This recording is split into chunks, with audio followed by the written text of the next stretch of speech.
And boom, we are rolling, folks. Another edition Beyond Average. Got Wednesday, February 1st, 2023, new month. Hope you're having a great day wherever the hell you are. We have a lot to talk about. We have quite a bit to get into. I'm solo dolo today, no fault of Cristiano's. I'm kind of coming to you spur of the moment in a bit of a rage after I saw something last night that made me very upset and very unhappy. And we'll get into that more in just a little while. I want to start with some positivity. Let's start off with some good news. Good times, come on. The Vegas project, the one that you've heard me tease for a year and a half, 18 months, whatever it is finally upon us. I gave you a release date of March 6, 2023, and I'm sticking to it. The first episode will be out then. You can bet your fucking bottom dollar.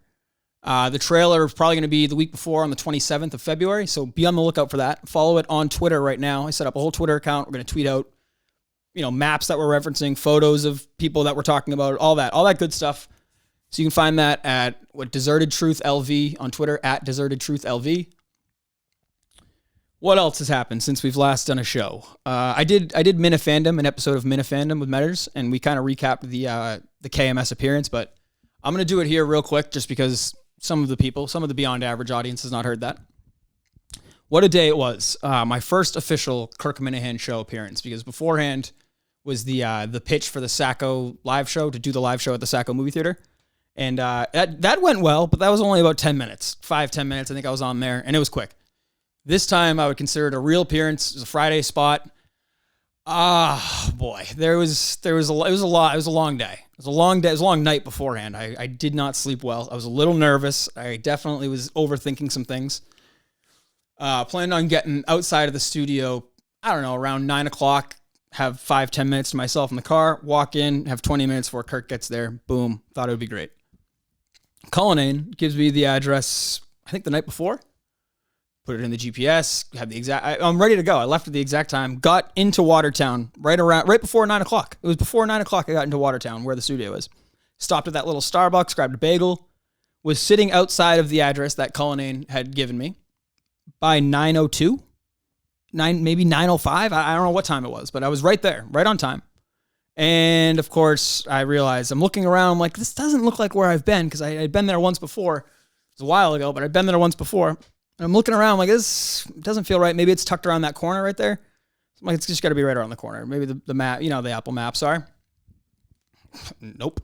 After going into a liquor store and just basically arguing with the guy, like, hey, is there a podcast studio that I'm missing around here? Is it around the corner? Is it upstairs? He's like, dude, what the fuck are you talking about? Who's Kirk Minahan?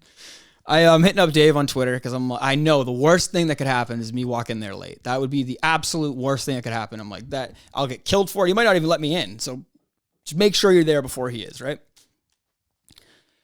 Hit up Dave, and he's just not answering. Dave's just not. He's doing Dave shit. He's not answering, and probably now it's 9:17, and I'm just pacing around the block looking for like something that looks familiar to me. I'm like, this doesn't look that familiar. Dave gave me 327, whatever road it is, and it was 372.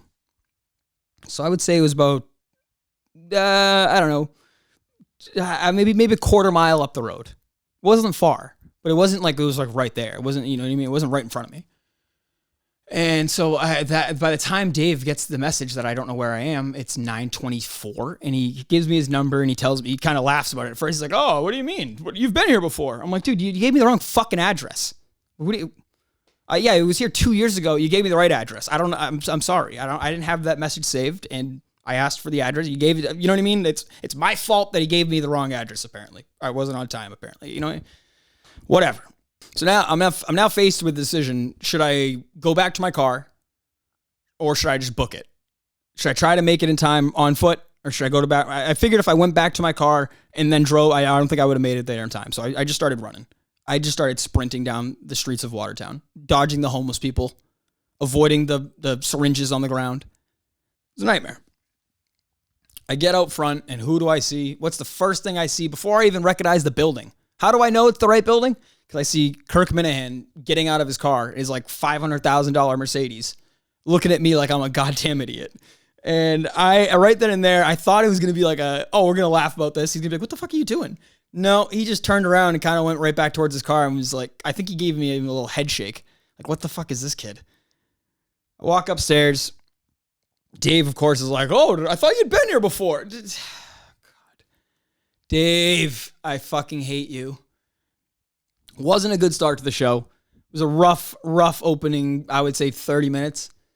After he dumped all over the terrible game that I brought, I thought everything kind of loosened up. I thought it was, not the most riveting content, but I thought it was good stuff. I re-listened to it once on the way home. Couldn't really get through it after the first 30 minutes. And then I restarted it once that night just to kind of listen to it through. It was, I gave myself an overall grade of like a C+. I don't think it was perfect or anything like that, but I wasn't trying to be like perfect. A lot of people are saying like, oh, you're the wacky guy. You got to do a bit. Like, I don't know. There was something, it went through my head, maybe sitting at his desk and like fucking around with him. But once I was late, I knew that was completely out of the option. Once I got there right as he did, that was no good. I would say my biggest takeaway from the show was, I guess, how effortless Kirk makes it, look. He really doesn't seem like he's trying in there. There was no pause. It was just like he says, you walk in, start the show, and that's it. See you later, buddy. He was nice. He said, thanks for coming in. Thanks to have a safe drive back. So I was appreciative, man. It was a really nice thing. The fact that he does that with his fans is really cool. I don't look at it as like a blown opportunity or anything like that. If anything, I would like to work for those guys. Being a character on the show would definitely be fun and something that I don't necessarily I'm not trying to do that. I just, if that was the only option and being involved with that world, sure. Don't think it is. So I don't have to worry about it. But my point being is I'm not upset that I didn't become Artie Lang. That's where I was at. Like it was a fun time. I thought it was a pretty good show. A lot of people messaged me, said it was a good show. Everybody back home was sucking my dick, which was nice. It was a fun time. It was a good show. Learned a lot, and very appreciative of them having me in there. Before we get to the serious stuff, I shouldn't even call it serious stuff. I guess before we get to the reason why I'm here today, the stuff that made me a little ticked off last night, I want to mention news that came out just a little while ago. Tom Brady will be retiring from the NFL. And this is it, obviously. He's not going back. Kind of stunning, but kind of not. I mean, I've been one that said, I think Brady's going to retire a buck. I thought maybe he would play one more year, but I did not see any other situation other than maybe Las Vegas with McDaniels where he would be next year. People are saying the Panthers and he's not doing, no. It would have to be a comfortable situation, one, and somewhere with good talent around him, but that's not happening. He fell off too. I mean, he's not the player he was even 2 years ago. And I don't think he's committed to football or even wants to be committed to football. I think now he probably just wants to be with his family, be with his kids. So obviously a big news, but it kind of, I mean, after he did it the first time, it kind of, it's downplayed now. It's tough to get crazy, like worked up about it or even have a hard take on it because the guy's 46 years old. I even said to Christian was like, you're not surprised? He still can play. He was telling us he's going to play till he sucks. I think Tom Brady would look, 35-year-old Tom Brady would look at the tape of this year's Tom Brady and be like, that is not how I want to go out. So, did he play till he sucked? I don't know if he sucked, but for Tom Brady's scale, he was not good this year. So I'm not very surprised that he retired. What a career, though, obviously. But anyways, let's get into the reason why we are here today. The comments made last night on the Big Dog program made by Michael Montante, who we have talked about before on the show. We've dumped all over Montante. He's done the same on his program. He's tweeted shit at me. I've tweeted shit at him. I think he was the first one to throw a jab at me about the way I looked with the bug eyes. If not, he was one of them. And I've also reminded the world that he's a fat, disgusting pig. So I think that's fair. All of that is fair. If he wants to make fun of the way I look, I'll make fun of the way he looks. Want to make fun of my show, I'll make fun of his show. That's totally fine. At the end of the day, I would not root for anything bad. Like the fact that he's getting appearances on Kirk and Jerry's show, like I'm not happy for him, but I'm not certainly mad. I would have been happy for him a couple days ago, but now I just think he's a fucking scumbag. He mentioned he was out on me and this, that, and the other for not trashing him on KMS, but then trashing him in a blog. First of all, I gave you shit for the way you looked on KMS. You looked like you were falling over in the chair, looked like you were going to die at any second. Multiple people saying that, not just me. You looked like you were about to pass out. You're panting. So okay, sorry. You looked like shit. Like, what do you want me to do? Take over the show and remind everybody what a piece of white trash you are? What a dirtbag you are? That your fat piece of shit from New Jersey hasn't seen his penis in a decade? What's it like not seeing your dick in years, buddy? You haven't seen that thing in how long? How long has it been? Do a fucking sit-up. Do you not wake up every day, look in the mirror and be like, what the fuck happened? Not an ounce of self-respect in that doughy fat body.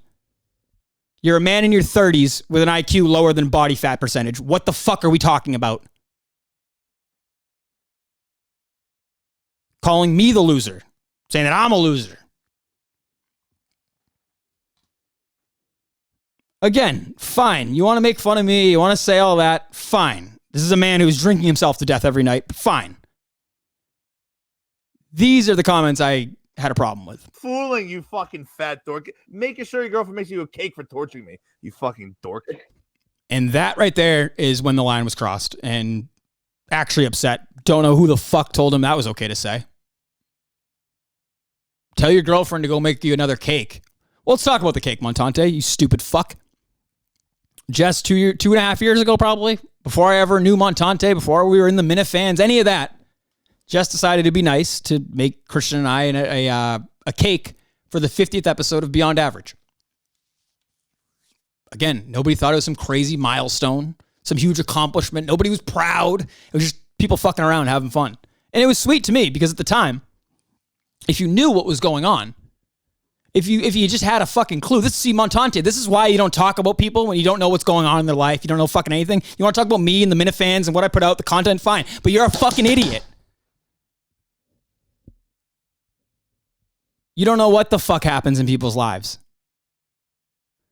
But why are you lumping my girlfriend in with that? And the cake she made me? Someone who's not in this world, doesn't have content, doesn't do social media. And if you must, has battled depression her whole life, including then. Yeah, you're right. I should have took the cake and shoved it in her face. You stupid fucking retard.